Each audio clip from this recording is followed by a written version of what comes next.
So now that everybody has joined, we want to officially welcome you. We're so glad that you've joined us for the Big Burger Fundraising One Bite at a Time.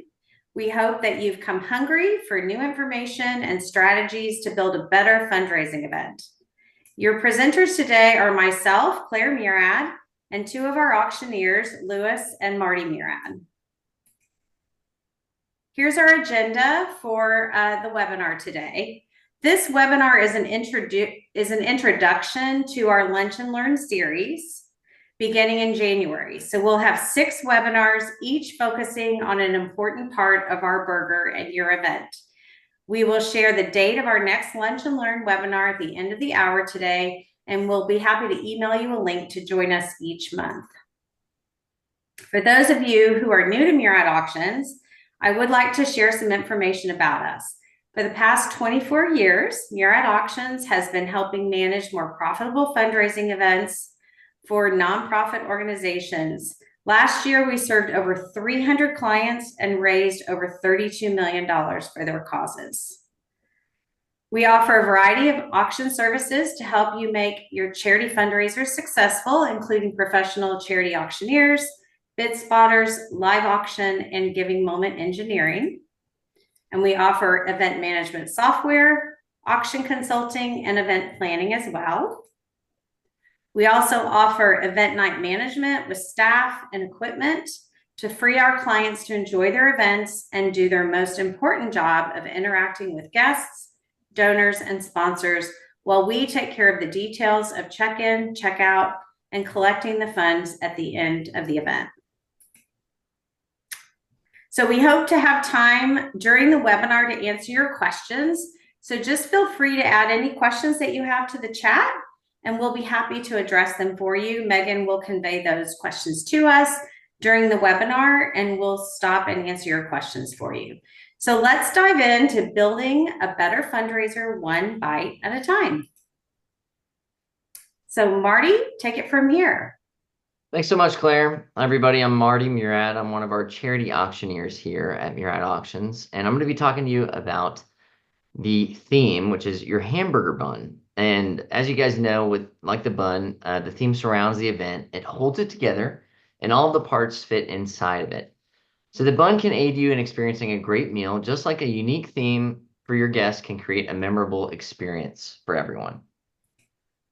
So throughout this fundraiser, we're going to show you some different, or throughout this webinar, we're going to show you some different slides. Like this next one, we've got our fabulous Las Vegas, Nevada slide that we're going to be showing. And so you can see that you want to choose a theme that is creative, a theme that sets your event apart as well.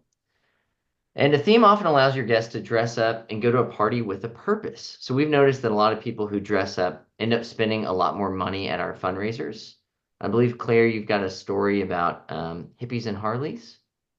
Yes, so we worked with an organization years ago, and their fundraising theme was hippies and Harleys, which was a really fun theme. And what we found that was so interesting is that this school, normally the parents never wanted to dress up, but for this event, everyone dressed according to theme. It was a comfortable theme and it was fun. Lots of jeans, leather jackets, just kind of comfortable clothes. But what we found is so funny is that we had never seen so many men in wigs in our life. Lots of afros, lots of dreadlocks, wigs. And it was also their highest grossing event ever for the school. So the theme made it popular. Lots of people wanted to come. And so don't think that if you have a dressy theme, it has to be all tuxedos and long sequin dresses. You can have a more casual theme that people can dress up for as well. Thanks, Claire. Yeah, I think it's a unique opportunity. You can create a lot of marketing around the theme and include entertainment, games, and fundraising opportunities that can complement your theme as well. We've seen at some events where they will even host, best dressed and give away a prize at the end of the night too. So it really incentivizes your guests to kind of get in with the theme, which is fun. As you can see here, a great theme also can make it fun to present your nonprofit or school to the community. through a game like Monopoly fundraiser theme. You can see that Grace Community School called it Graceopoly, and they have the Monopoly Man and the Go sign. So you can really get into it with a lot of these different themes. And these will continue to create some buzz and excitement around your event. As you can see that we have the Beatles featured here. And a lot of times the theme can be directly geared towards giving, like this Give a Little, Grow a Lot theme with the flowers. You can see they have centerpieces that you could even sell at your event. So really fun ideas. This one is just pure fun. The Under the Big Top Gala with circus themes. So you can see they've got a man on stilts. They got the huge circus tent up. It's a lot of fun for everyone. We've also seen some organizations try to reflect their nonprofit's mission through their theme. So you can see that this fundraiser benefited the Heritage Farmstead Museum, and it took place on the farm. So it was really easy for guests to connect with their mission of historical education and preservation. Finally, I really like this example of an animal rescue nonprofit's theme of Wine to the Rescue. So you can see that your theme can make an otherwise predictable event really stand out so your guests want to come back year after year. One idea that we've seen too is you can hold a contest on social media to allow the followers to vote on your theme. So this creates some added excitement and draws some extra attention from your supporters as they can help you determine what your theme will be each year. So they kind of have a vested interest in that. So finally, to wrap things up, you guys can go to our website at muradauctions.com to look at some of our theme resources under the event resources tab, and you can download our fundraiser theme ebooks. We'll definitely take a deeper dive into auction themes in a future webinar, but for now, you can just reference those resources. So now I'm going to pass it off to Lewis to talk about some of the venue spaces. I don't know why I ended up with the lettuce, but let us begin talking about the lettuce. And the lettuce today represents the venue for the event. Very important is how you work with your venue. So, will you be the standard iceberg lettuce, or will you be creative lettuce, the lettuce mix? What your guests will expect from you, you can surprise them by how you handle your venue. So, let's talk about some of the questions with venues as they come up. There's several important items that we need to consider before signing a contract for a venue. Okay. One is the sound quality. The For a live auction, you must have more than the house sound. I've never been in an event where the house sound was adequate for a live auction. Now, some of these newer venues think their house sound is great, and sometimes you have these huge empty caverns and they put speakers all over. But you got to test the house sound, and it's different when you're in the room than testing it than when you have 400 to 800 people who are talking over you. So it's not a business meeting, and people tend to talk over you during these presentations. So the sound system has got to compensate for it. I had an event I did one time, and guys said, "Oh, you were so amazing tonight. Last time I saw you was really good, but I had trouble hearing you." And you don't bid if you can't hear what the bids are. So make sure this is one of the things that isn't holding you back with your venue. Another consideration is the cost of audio visual. So AV is another question. Must you use the house sound? If you get in certain venues like Gillies and House of Blues, they have an excellent sound system built in. And is that included in the contract or not? That's a question you need to ask. Can you also use other vendors? And sometimes they're less expensive. Can you bring other vendors in? Some venues allow other vendors to come in and give you a quote, and some will not. But some of the other vendors might offer additional services you may want to look at. So try to get that done. Also, check for other vendors. The next thing that's really important that goes along with the venue is what is the Wi-Fi scenario? You're seeing an event where a lot of times we're checking in outside or people are checking outside. High-speed internet is needed for streaming services, for videos, and for us running a smooth check-in. We need high-speed internet to make sure that we can check everybody in. And sometimes when everybody's on the internet that's provided at the event, then it bogs down. Even though it sounded great beginning when 500 people are on there, it's not the same. So cell service is another question that comes with it. Is cell service adequate so that the people in the venue can use the cell service? We had a high-speed internet client that had internet included in their contract, and they paid no extra for it because it was included up front. But after the contract, it may have cost you a lot of money. It could be the same internet, but one person paid several $1,000s and one person got it for free. So don't get caught in that situation. As we said here, cell services is a question. When you have these metal buildings, sometimes your cell service doesn't pick up. So check that in advance. You can send a connectivity assessment document that you can use to test the cell service before you decide on a certain venue. We always do, if you hire us for your check-in, checkout services, we do a pre-check with the speed test for your venue and make sure what you need and make sure it's happening. But by that time, a lot of times you sign the contract. So the biggest takeaway for today is to negotiate all these items into the contract and before you sign, not later when you don't have the negotiating power. So check all these things in advance, and there's your lettuce for the moment. So I'll turn this back over to Marty to go over the meat, which is probably more interesting. Thanks, Lewis. And Dr. Johnson, I saw you had a question about virtual auctions. We do virtual auctions, sometimes in part with a live auction, and we can address that at the end for you if you have specific questions around that. So let's talk about the meat or the mission. So as you guys know, the meat of your event is your organization's mission, and you should effectively communicate this mission to your guests. They may ask, well, what is this organization about? Are you a turkey burger, 100% beef patty burger, or a veggie burger?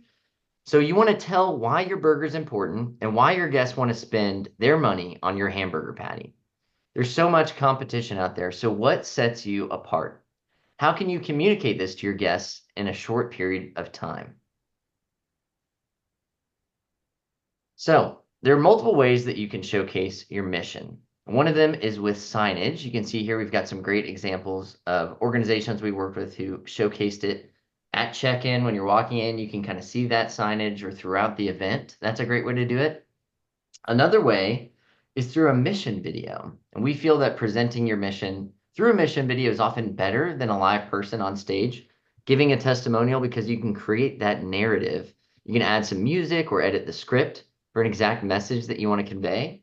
And most importantly, you can control the amount of time for the presentation. One of the events I worked where I was the auctioneer, they had 4 students get up, and each of the students spoke for about 15 minutes to kind of describe the mission.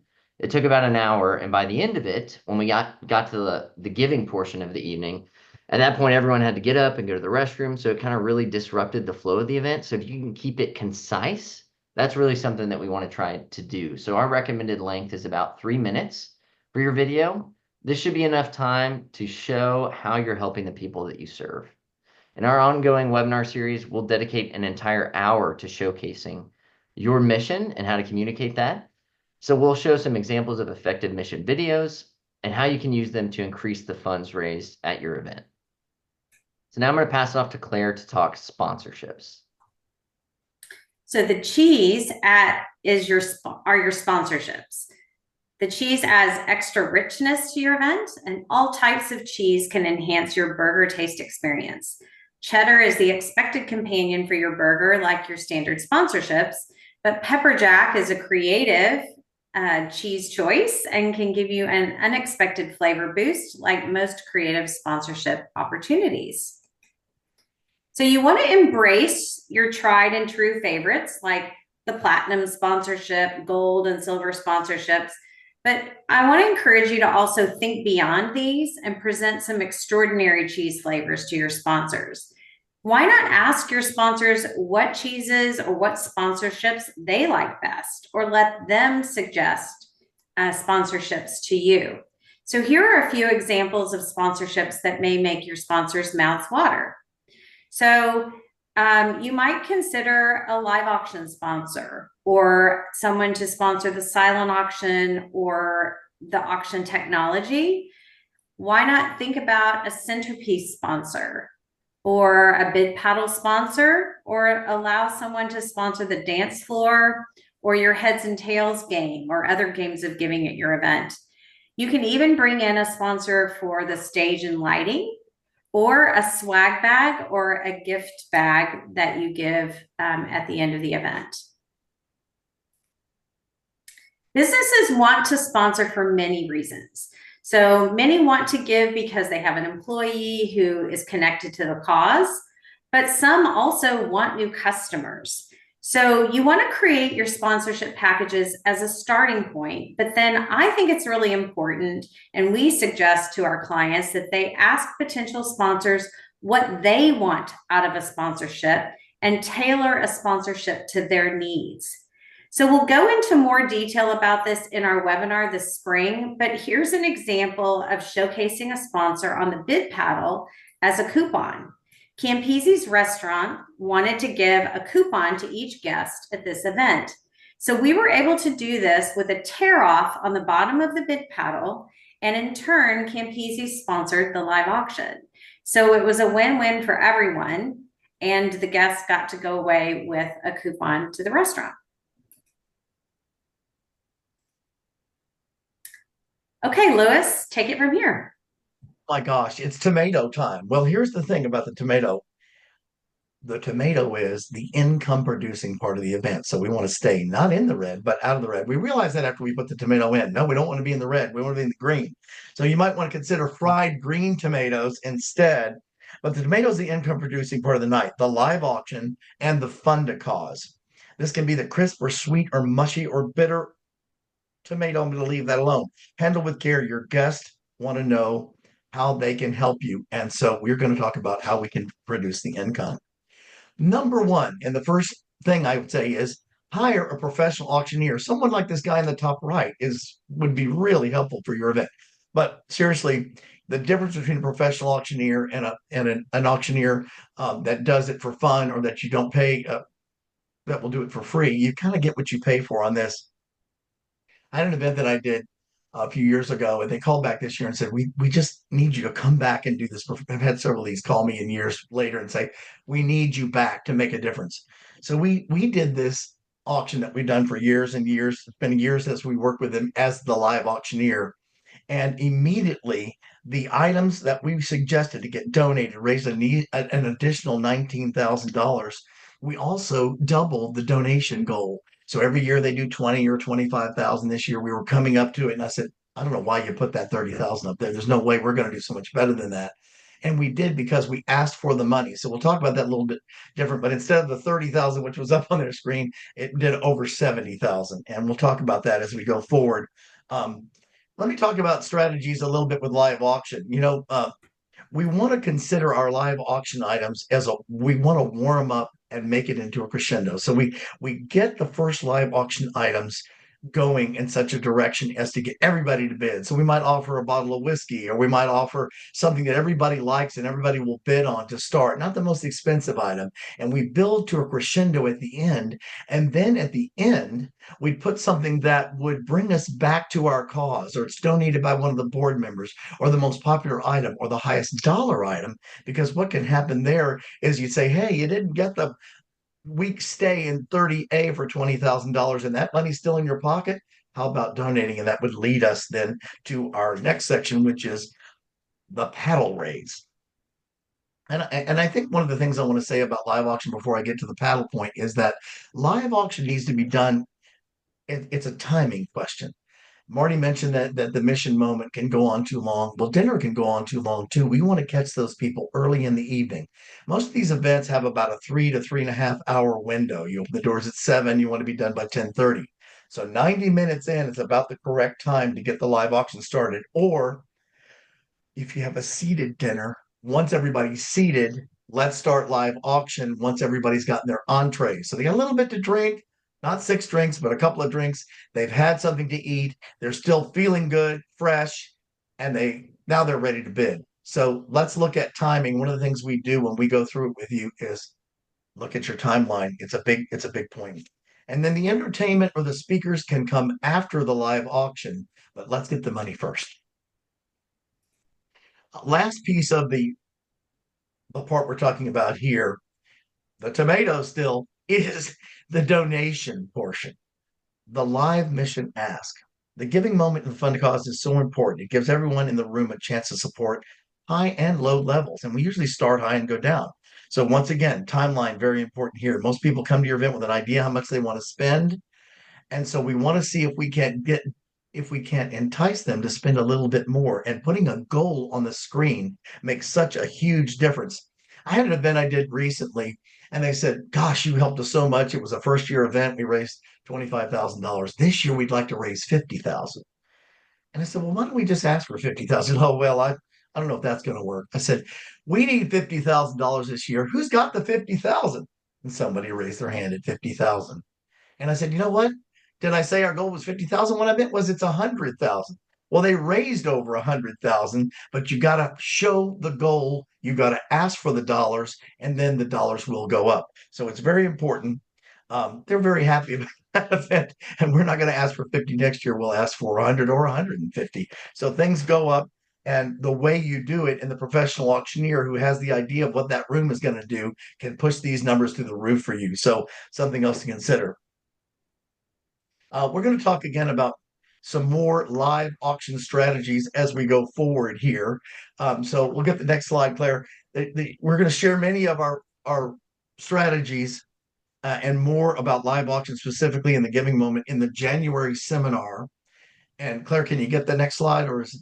I can, but I did want to just add one more point to this, if I may. I think one reason that you want a different person on stage other than someone from the nonprofit team is that the executive director or the development director has been asking for donations all year long. And so having an auctioneer is a new voice asking for donations. And many times the auctioneer, like Lewis related in his story, the auctioneer has the nerve to ask for high dollar amounts. And that giving moment also gives you, everyone in the room, an opportunity to make a donation and give at some level. So we can start at 50,000, but then we can work our way down, to 25,000, 10,000, 5,000, 1,000, all the way down to $100. So even the guest of a sponsor has a level where they feel comfortable giving something. So our goal would be to have everybody in the room give just whatever they're comfortable with. A lot of small donations can add up to a large dollar amount. As I mentioned before, in the next fundraiser, the January one, we're going to go through all these tips: how to obtain live auction items, tips for profitable auctions, how to double your live auction items, how to engineer it. What about the scoreboards? Do we want to use them or not? Considerations in AV, a little bit further into that. Marketing live auction games, and bid paddle increase giving. So that'll be a really good fundraiser you want to catch in January. All right, Claire, we're in a pickle. Okay. So the pickle is the silent auction. Which part of the fundraising event planning often puts you in a pickle? The silent auction often requires hours of fermentation to get just the right tartness and sweetness to make it appealing. So how can you speed up this fermentation or buy ready-made pickles? These can be the secret to a great burger. Some groups really struggle because they have too many auction items. And then some of our clients struggle because they don't have enough. So how many silent auction items should you have? So we have a formula for this. And we normally recommend that the auction items are the most auction items that you want to have would be half the number of bidders in the room. Okay. So most couples bid together. So they would be considered one bidder. So if you have 400 guests at your event, you will have about 200 bidders.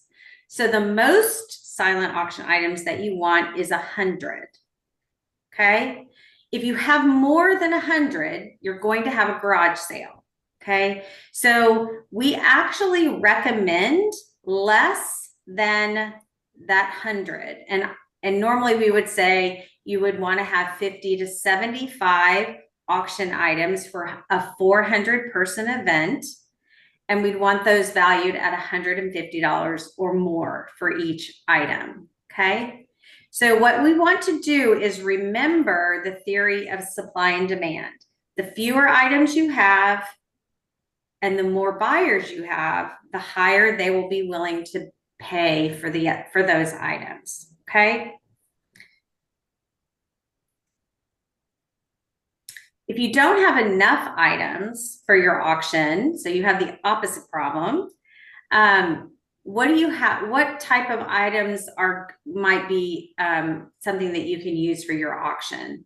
So a lot of people consider consignment items when they are having a hard time soliciting auction items. And so consignment items can be a good solution because many times these items are hard to obtain items, and they allow you to be able to really beef up your silent auction. The way most consignment items work is that you choose from a catalog of items. You can place those in your auction, and you only pay for them if they sell. So really, they're no risk, and they help you make your auction a little bit more appealing. Okay. The other thing to consider is there is essentially no work required of your team. And so it's definitely a service you might want to consider for your silent auction if your nonprofit struggles getting auction items.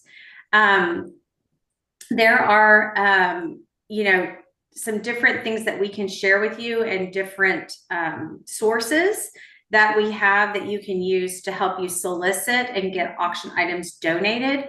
And so we definitely want you to try to get as much donated as possible for your auction, because that's where you're going to make the most money, because you have all of the profit.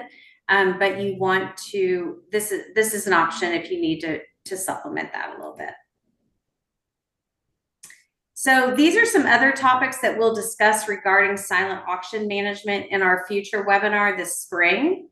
So we're going to also talk about when you should open your silent auction, and when should you close your silent auction to make the most money. How do you get quality items donated to your auction, and how should you display those items? What value should each auction item be? And we'll talk a little bit about types of consignment items that sell well at auctions, and then how do you market your auction, and how do you get more people other than just the people attending your event to bid on your silent auction items. Okay, Marty, take it from here. Thanks, Claire. All right, so let's talk about the onion, or check-in and check-out. So this is typically the money management at your fundraising event. If it's done right, it could be a really sweet experience and add some flavor to your event, like a sauteed onion with some garlic and butter in there. But if it's done wrong, it could overpower that guest experience and leave a really bad taste in people's mouths. Megan, one of our planners, she actually told a story about check-in and check-out at one of her events where a marching band walked right through in the middle of check-in. Nobody could hear anything. It was a complete disaster for a moment there while the marching band was playing. So this is something we really want to talk through and curate. We want to make sure it's a great experience for your clients to kind of walk them through that.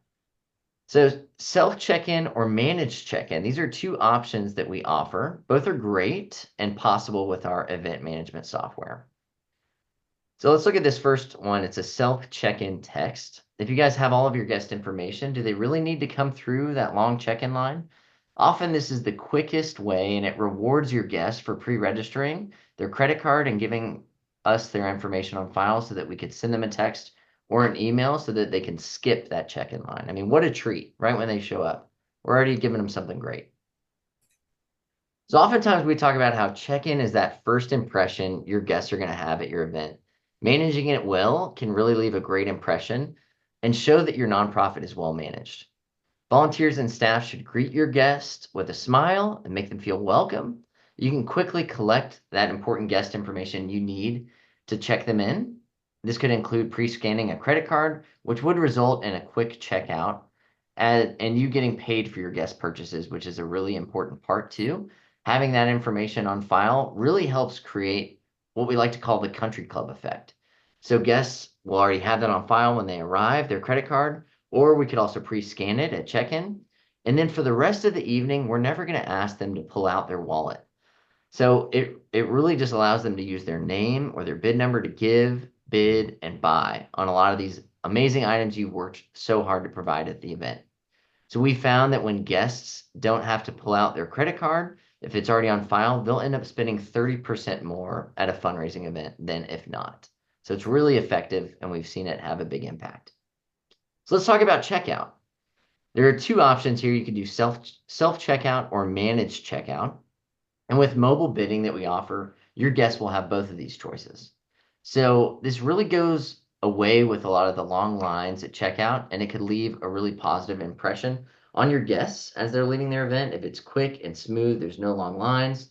And also for your staff and volunteers, it makes it really easy for record keeping. If you have a report with everyone's information, with all their receipts, and you're able to send that at just a click of a button, It makes the whole process a lot easier at the end of the night, especially once everyone's exhausted after a night of dancing and giving. It could be a really positive experience. So Lou, why don't you wrap us up here with some of the pizzazz? So to make this more interesting, what are the condiments? Are you just using the old standard mayo and mustard, or do you have something more interesting like the wild mushrooms, guacamole, and these kind of things? So these are things that we're talking about today that will add some pizzazz to your income. Like, do we do a live surprise? I can tell you what that is a little bit later. Do we do goodie bags? Do we add candy bars at the end? Do we do raffle tickets? What are we using? And while we have everyone captive, to make a little extra money while we're there, do we do jewelry pulls? What will help us make some more money and profit? So here's some of the ones we do: raffles, live surprise, whiskey pulls, wine pulls, mystery boxes, treasury chests, dancing, dancing games, even a balloon pop. You're going to have to tune in to get the details of these later, but this is the list of things we'll be talking about. Other activities include we can do a jewelry pull, for instance. Somebody donates and we can highlight. Somebody takes the jewelry off the tree and they pay so much for a pair of earrings, but then the prize is the necklace that matches. So there are things that we can do, and we'll talk about these a little bit further as we go on. There's a lot of great games of giving, and people have a good time with these. And there's sometimes they're lower dollar items like the champagne and diamonds pull. You have an opportunity to win a diamond necklace and you get a bottomless champagne, or we do fork and cork. We have the mystery wall. We actually had one where you punched a hole in the wall and grabbed a bag out of the way. That was fun. So there's all these great things we can do, great ideas to make it more interesting. Forks and corks, wine pulls, we mentioned. We have great ideas. And, every time we do these events, we learn things and we just add them to our list. And so we were able to talk to you about different things that you can add to the live and silent auction areas to make it more interesting. Like the bottom glass of champagne you saw in the last video, you buy a glass of champagne all night. You might also be entered in for a drawing at the end of the night for a bigger prize. So these are great, and they're also lower dollar items. You don't want to spend thousands of dollars in the live auction. You can afford to do bottomless wine for $50. So great idea there. We were Yeah, going to go into these a little bit further too, right, Claire, at a later time? Yes, we will. So we're going to really, we have 42 different ideas of different games of giving that you can utilize at your event. We'll go through those in a later seminar during the spring. So we'll let you know when that's happening. And I think one thing that's great about these games of giving, as Lewis mentioned, it allows everybody to participate because it's a lower dollar threshold, but also it's a great way for you to reduce the size of your silent auction. So you can use grab bags at your event. So where you would actually put the smaller, less valuable items placed in those bags, and then people can purchase them for a set price. And so that it's twofold, right?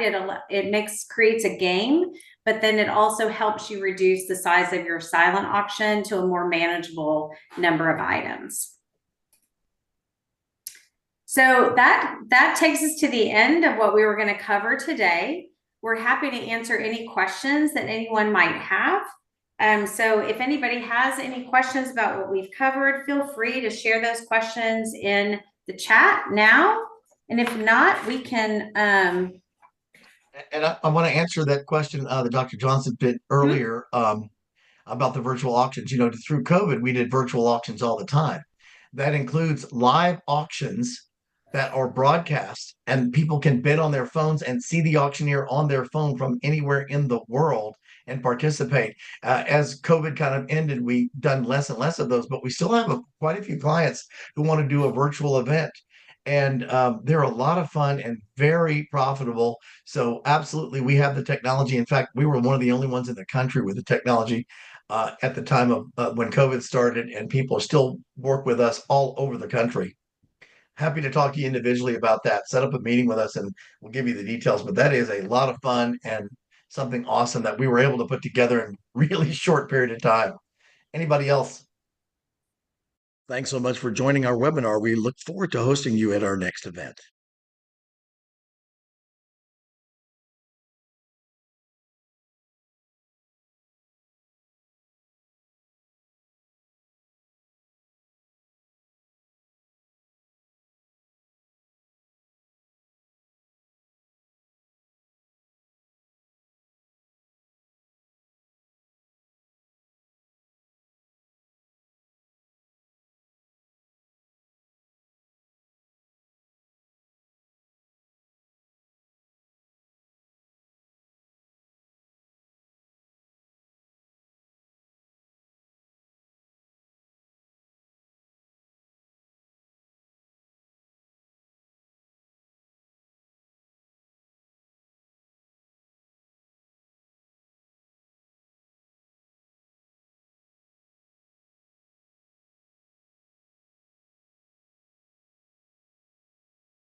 Okay, anybody have any other pain points that they want to talk through? If not, I think we'll end here and we'll let everybody get on with their day. And we appreciate you joining us. And we do have your email addresses, so we will send you guys all the information about our future seminars starting in January, and have a great holiday season. Thank you guys so much. Thanks, everyone. Have a good day. Thanks. Y'all have a great day.